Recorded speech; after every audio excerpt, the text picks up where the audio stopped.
everyone. Welcome to the Future Print Virtual Summit. It's day one of the event, and day one is all about young guns in print. We're talking about the future of the industry, the future leaders of the industry, and we're also doing some great interviews with some people who are the young leaders in the print industry. And now we're joined by Jurian van Balen, who is Chief of Co-Creation at Printcom. Thank you so much for being with us today, Jurian. Thank you. So I think a good place to start would be to talk a little bit about you and how you became involved in the print industry. Sure. Yeah, let's do it. Perfect. So what was your path into the industry, and what kind of roles have led you to where you are now at Printcom? So I started at a company in the north of the Netherlands called DWC.nl. They are a flag screen printing company, which is an amazing organization for, essentially printing and screen printing flags. At some point, I met Marco Arning, who was at that time the founder of drukwerkdeal.nl and printdeal.be, which was acquired by Simpress in 2014. And I got to know him. I mean, he was this young gun himself. He was 25, 26 years old. I was 21, wearing big suits. And we met. We got a good connection, good chemistry. And later on, he offered me a job as an account manager at drukwerkdeal.nl.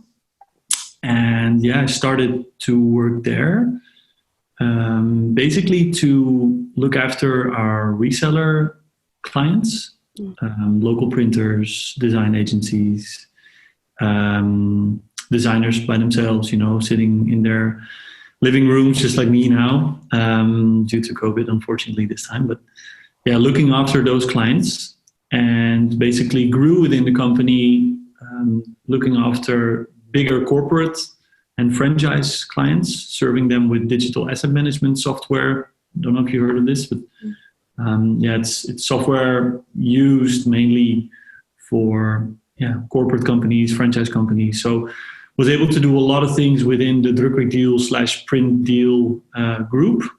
We had a very, very good time. Then at some point, Simpress acquired the company, and I felt like my time was done. I was 25 years old, and I learned a lot. I grew an enormous network within the industry, but also outside of the printing industry, in the corporate and franchise industry.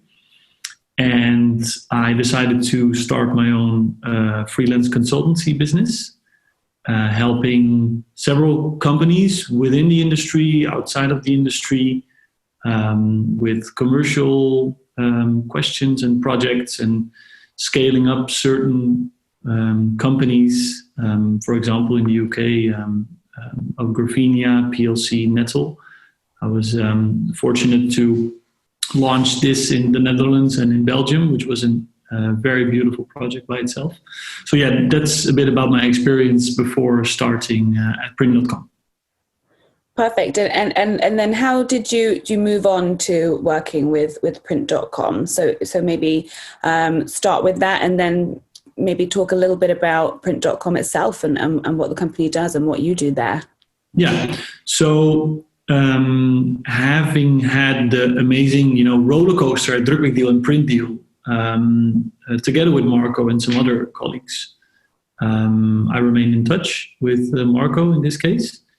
And throughout the years after Drukwerkdeal, doing what I was doing, we remained friends and we remained in touch, like I said. And at some point, he sent me this WhatsApp message in some kind of Tuesday evening, saying, "Jurian, I did something crazy. I bought the domain print.com." To which I responded like with caps on, ha ha ha, and why did you do that? What's your plan? At this time, I was doing a project for Graphenia, Nettle, launching that in the Netherlands and in Belgium. And at that point, it really got my attention to see what Marco was up to. And at some point, as I said, we remained in touch, and he ask me the question like, would you want to join Print.com and, scale it up together with us in the rest of the world? And would you be please looking after customer intimacy and a fundamental element called co-creation? And well, we sat down and we spoke about it. And before I knew it, I was there in August 2018 to start at Print.com. And basically what I do at Print.com is looking after our client relationships, not really on the customer service level. We have an amazing colleague who looks after that, but more to how we can actually collaborate with clients and how we can actually create a relationship with these clients. Because every relationship requires attention. And we do really believe that as a supplier and customer relation, we also should put this attention into the relationship to let it grow and to make to create loyalty, I guess, and to really make sure that you're having a dialogue with your customer instead of just one way road, which is sending a product and letting the other party buy, and that's it. It's just a bit boring, I guess. So, and it's a really interesting business. Can you talk a bit about the kind of the service that Print.com provides? Yes. So we made a closed web application which can be accessed through app.print.com, but you will need an access. So we only allow professionals from the graphics industry to get an account.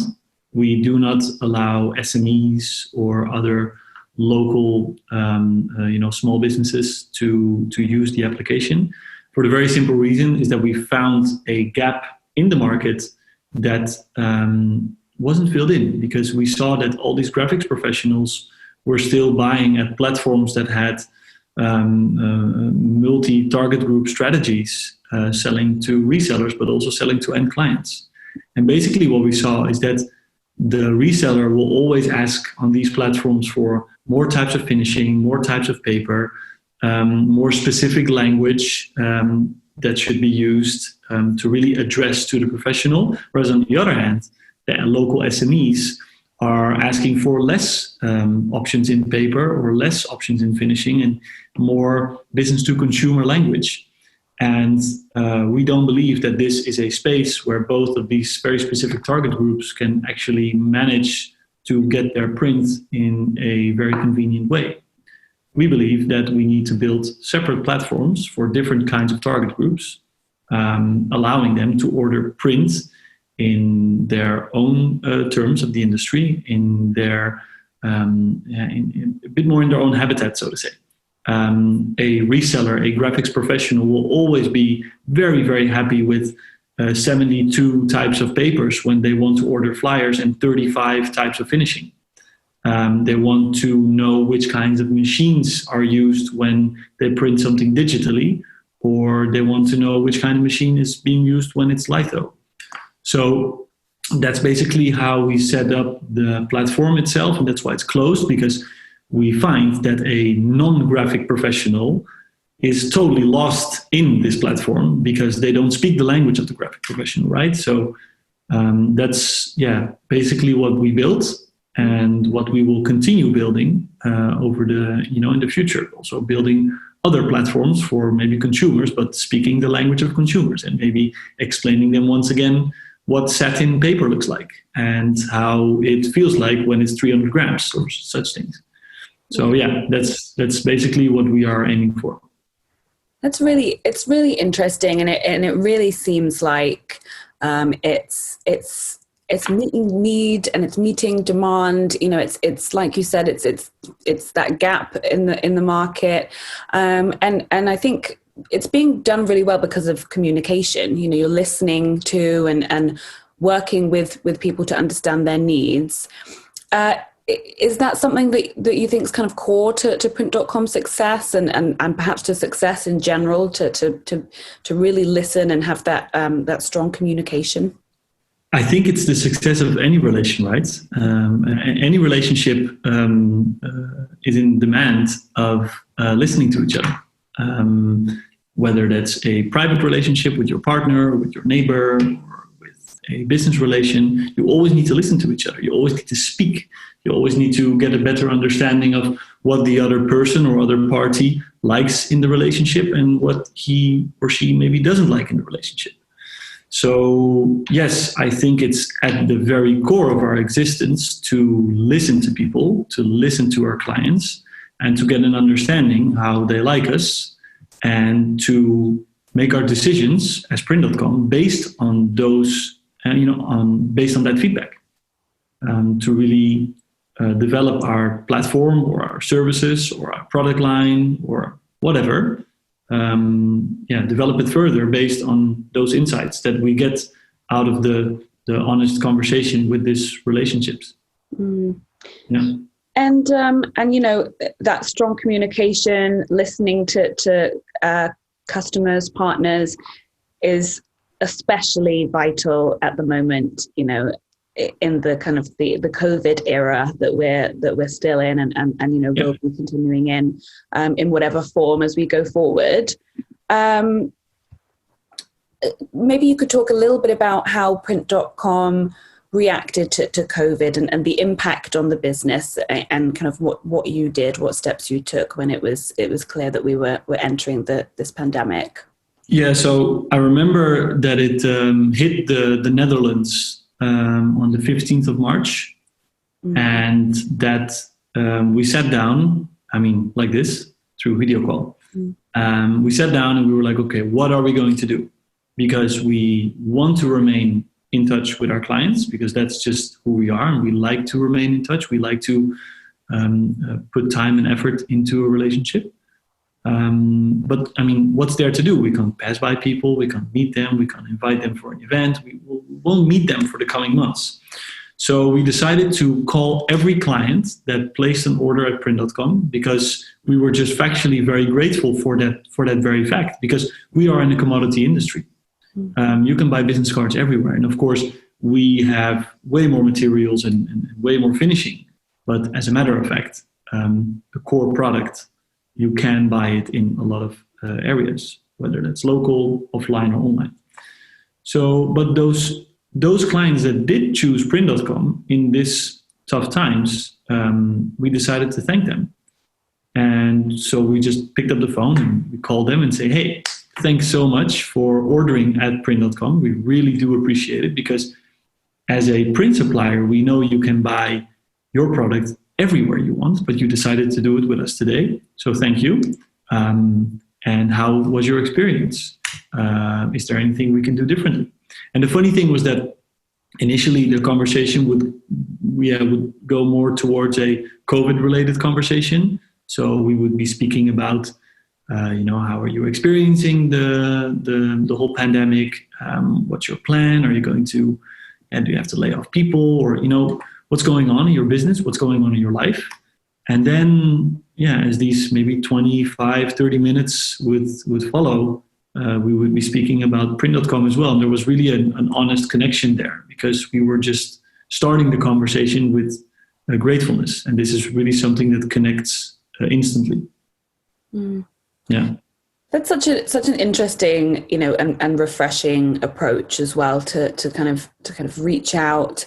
Did that teach you anything? I know you said you've had these great conversations, but that importance of, using this time especially to focus on relationships and build relationships. Is that something? Sorry, could you rephrase it? My Wi-Fi let me down for a second. Oh, sure. I was just saying that, it's really reaffirmed the importance of relationships. Is that something that you've kind of even been taught is more important now going forward, and something that you can use even going beyond COVID to reaffirm the principles of the business? Very much. I do think that the pandemic taught us something about relationships. If I look at my private life, you will be seeing that you're seeing certain people more or less, and some people is fine that you're not seeing them too much anymore, and some people you really miss. And then you become creative and you do FaceTime or you do Zoom or whatever to remain in touch. And I do think there's something magical in this looking for a real connection. and to be reaching out to one another, whether that's through sending a card or through Zoom like this, because honest connection became a bit scarce, because we weren't able to see each other anymore. So then I found that when a client receives a call from, in this case, Print.com, by just thanking them for their order, something happened in that relationship. And we were very happy that, in a way, this was a new approach to sustain that relationship in a different way, also a bit in an unexpected way for us. And I guess it was a nice experiment which opened our eyes for the future to, that this is really important what we're doing. It is really important to remain in touch and to remain interested and to remain thankful for the relationship or whatever comes with. Yeah, absolutely. It's hopefully, if there's something that's going to come out of it that's positive, it's things like that. It's really shown the importance of collaboration, relationship building. So it's great to hear. And I think just to move on to a little bit more of a focus on young guns in print. This is the Young Guns in Print Day. We're really lucky to have an entire day dedicated to what's a really important issue, is young people starting out on their careers, growing in their careers, even considering the industry before they go into education, making it more appealing and attracting that young talent. And so from your perspective, your experience as a young leader, are there advantages to perhaps being, young and having that fresh perspective? What are your kind of thoughts on how that's benefited you? So I remember being 21, wearing this big suit, right? I would reach out a lot to who became a very good friend of mine. And if he's watching, Max, I still think about you. Max is a print professional from Amsterdam. And I would be reaching out to him saying, hey, Max, I don't know how this works, or I don't really get this Litho thing, or I don't really get this HP Indigo thing. Tell me something about it. Because, he was the guy, and he's still the guy, being in his 50s, knowing everything about the industry, knowing every single bit of information that he would be happy to share with me. So there I was, 21 years old, trying to figure out how the printing industry works. And I decided to reach out to a old gun, a bit of an older gun, to get a better understanding. And what he always told me is that, if you are spontaneous and if you're enthusiastic, you'll come very far. And combined with knowledge about the industry, this is what actually makes you an interesting person to speak to when it's about the printing industry. Mm.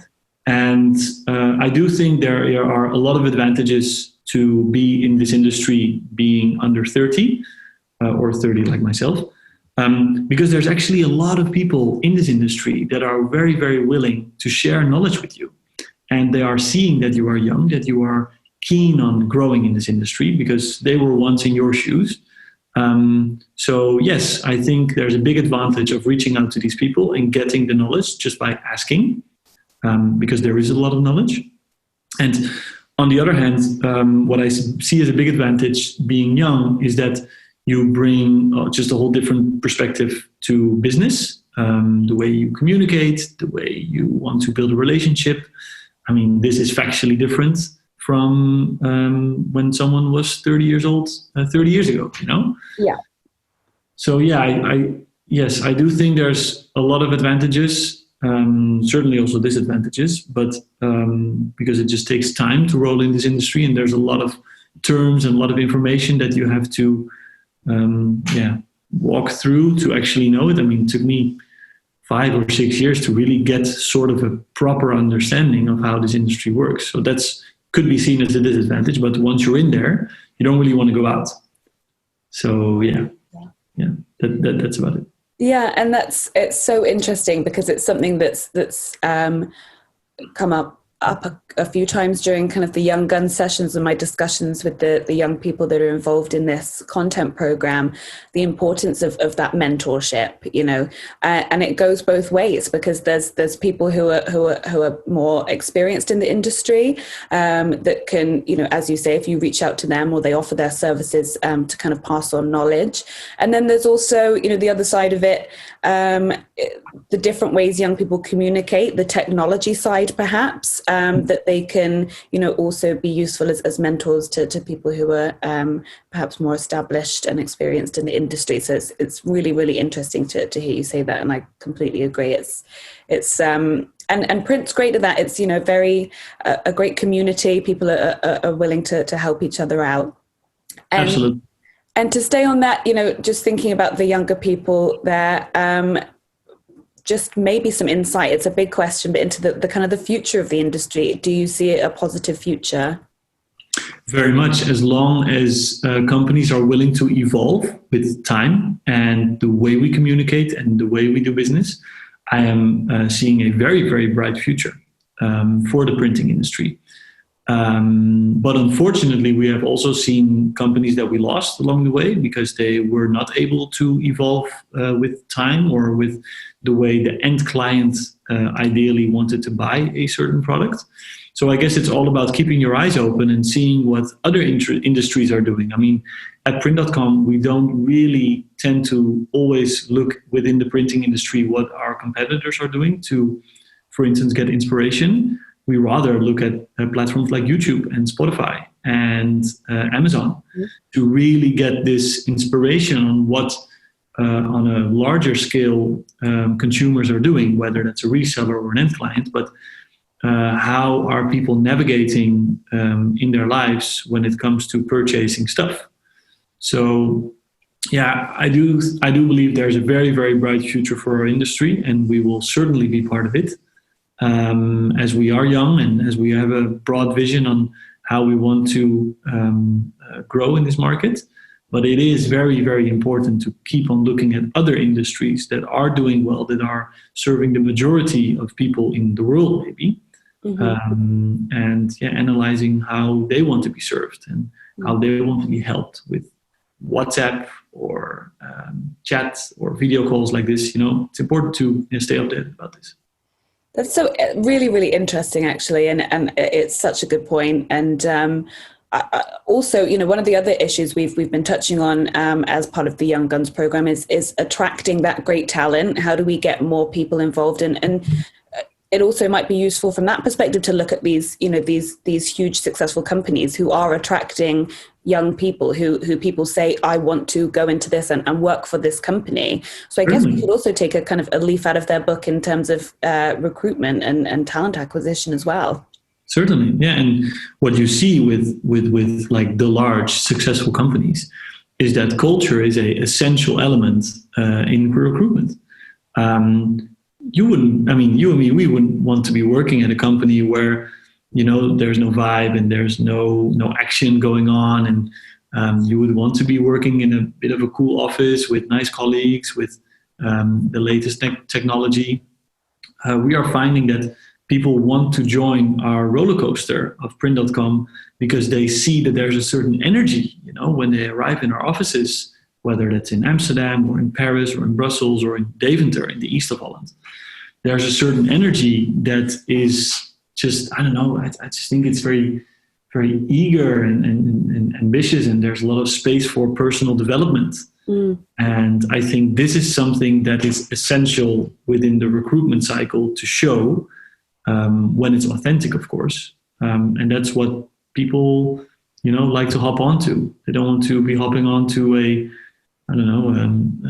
boring boat. They want to be on the jet ski, or they want to be in a speedboat where things go fast and where it's cool. Yeah, absolutely. And that, again, is something that's come up. I think perhaps even, a couple of decades ago, you worked where you worked, and they didn't care if it made you comfortable or you liked the culture. That was your job, and this is how things are done. And younger people today just don't accept that. They do look at company culture, and you use the word authenticity, which is so vital because Gen Z specifically, and young people in general, authenticity is paramount. It's so important to them in every aspect of their lives. So yeah, completely agree with that. We're running a bit low on time, I think, but I've been trying to finish off these Young Guns sessions with the same question to my participants, and that is, and every time I've put them all on the spot a bit, so I apologize, but Sure, that's all right. it would just be great to get some advice, for young people who are starting out in their careers. Perhaps they're going into training, they're looking at progressing, or they're maybe just considering an area of print, whatever it may be. What's your kind of advice for those who are maybe starting out? So I think one of the most important things, and we already touched down on this, is surround yourself with people that have a certain knowledge. And if you find the things that they are saying interesting, talk to them a lot. And I think as a young gun, as a young person, you already bring this youthful enthusiasm, the authenticity, all these elements that you just factually have when you are young. You are driven, you are ambitious, all those things. But very, very important within the printing industry, you have to have knowledge, because if you do not have any knowledge, you'll be standing on an exhibition or you'll be attending a call like this, and you'll be losing it, because people will be soon enough be seeing that you don't have too much knowledge about the industry or about the product that you're actually selling, because it is factually quite complex. So yeah, my main advice would be surround yourself with people that have knowledge, put your enthusiasm and your ambition into those relationships, and ask a lot of questions, and just experiment and make sure that you make a lot of mistakes, because the more mistakes you make, the more you grow, and the faster you will really, really know things. Get out of the comfort zone and try to do things differently. To gain your knowledge. And, that's what we're doing here at the Future Print Virtual Summit. We're surrounding ourselves with people who are very knowledgeable. So I think that's a great piece of advice. And thank you so much, Jurjen van Balen, Chief Co-Creation of Print.com. I assume people can find out more at Print.com about the company. Yes. And thank you to everyone who tuned in for this session. We've got so many more fantastic sessions coming up, so please do catch as many as you can, and thanks again.